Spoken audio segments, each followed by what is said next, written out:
Welcome back to Financial Freedom 101. I'm your host, Robert, and this is episode 32.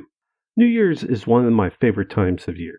Not only is it a time of year that is centered around family and friends, but it's also a time of new beginning, a time to change anything that you didn't like about the previous year. Whether it's the way you look, the way you think about things, or something external like your job or the people you associate yourself with, New Year's is a perfect opportunity to start fresh. And this is exactly what today's podcast is all about. A new year, a new you. While many may think that this topic is a bit late as we're already in February, I have to disagree.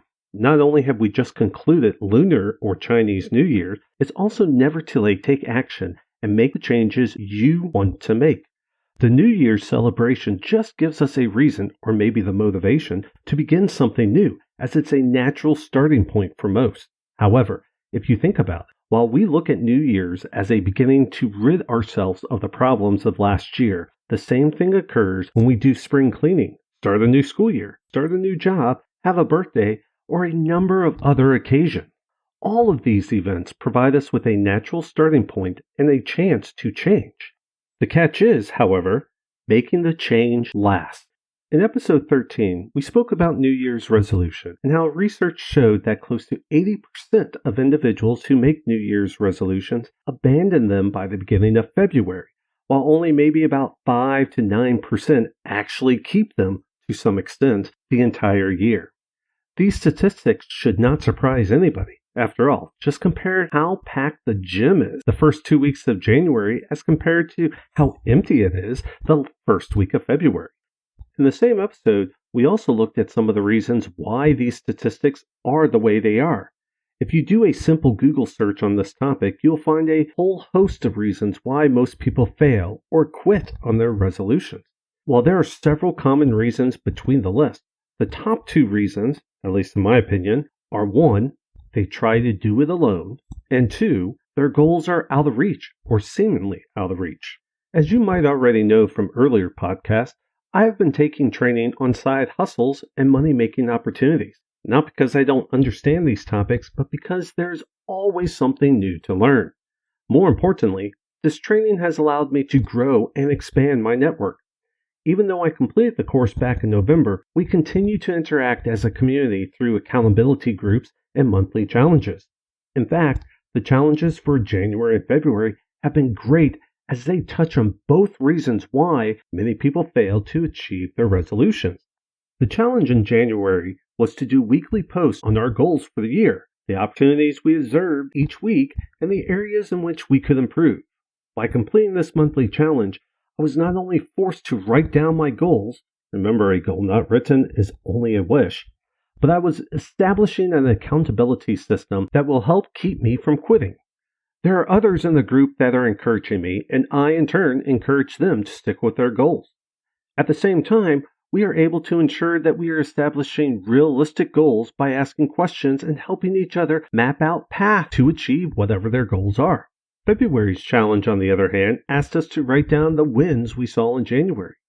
The hardest part of keeping any goal is staying motivated when you are not seeing results. If you went to the gym every day for a month and saw zero change, you would want to quit and give up, which is no different than any other goal you set. However, not all changes are apparent, especially at the beginning, and if you are not looking for them, they will slip by you.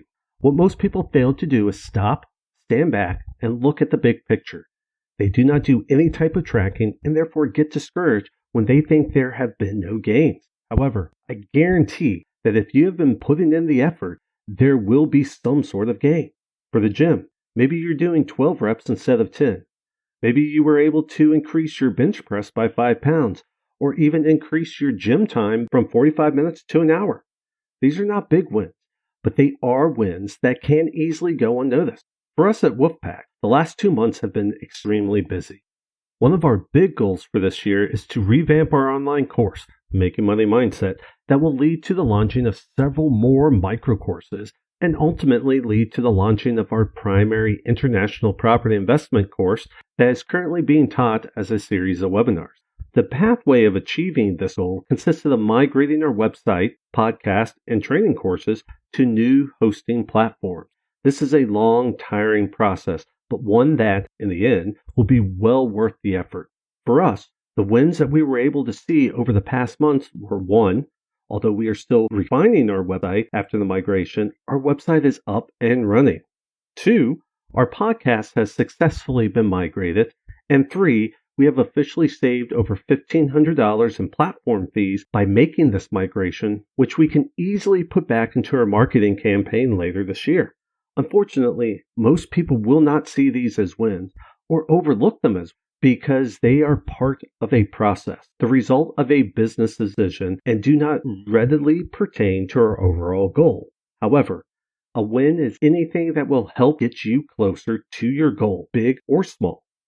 Our overall goal is to build a successful financial freedom training program, and to do that, we need to have a working and easy-to-use website and training platform. Therefore, a successful migration is a win for us.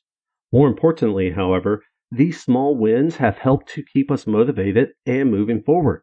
If all you are doing is focusing on the end goal, you will miss these smaller wins and potentially become discouraged due to the lack of perceivable progress.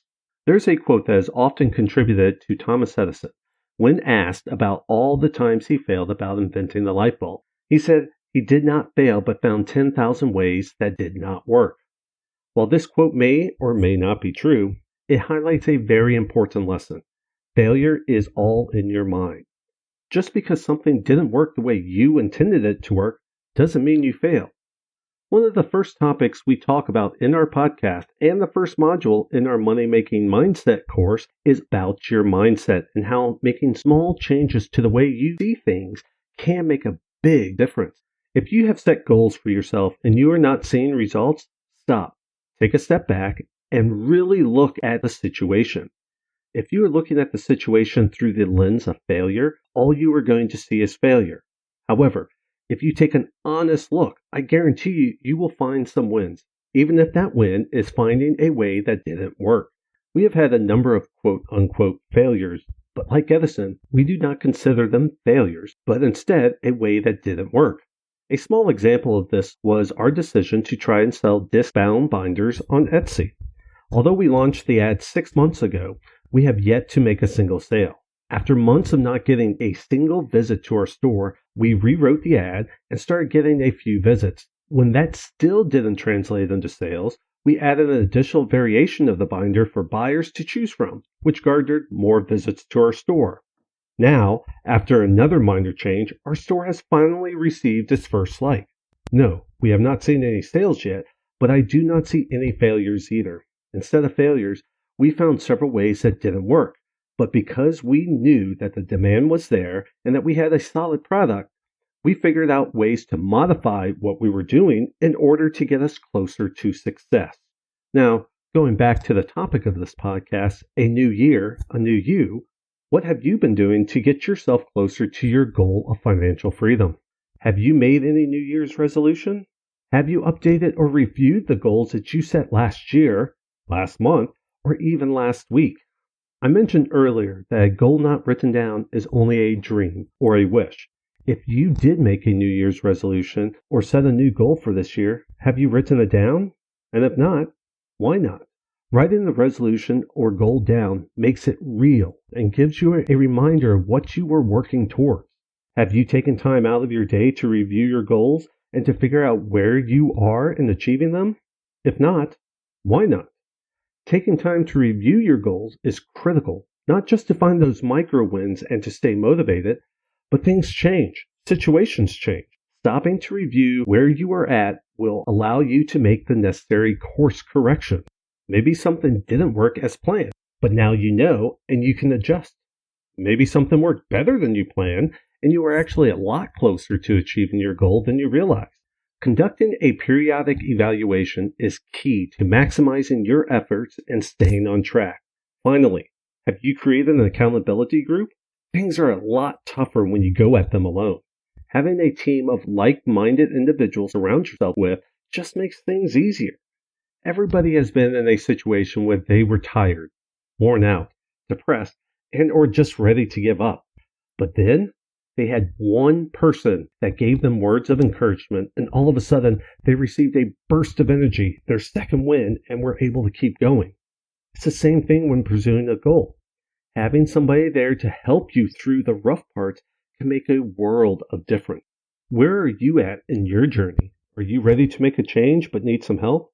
Are you looking to join a network of like-minded individuals that can motivate you and keep you moving towards your financial freedom goals? Well, you're in luck, because Wolfpack Consulting was formed to do just that. We have been in your shoes. We have spent time doing it ourselves and understand the struggles that you face. We have hit the roadblocks and encountered all of the same obstacles, so we know how difficult it is to overcome them alone.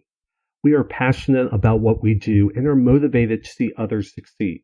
Whether you are in the position to pursue your financial freedom goals full time or are just starting out and struggling to find an hour a day to advance your goals, we are here to help.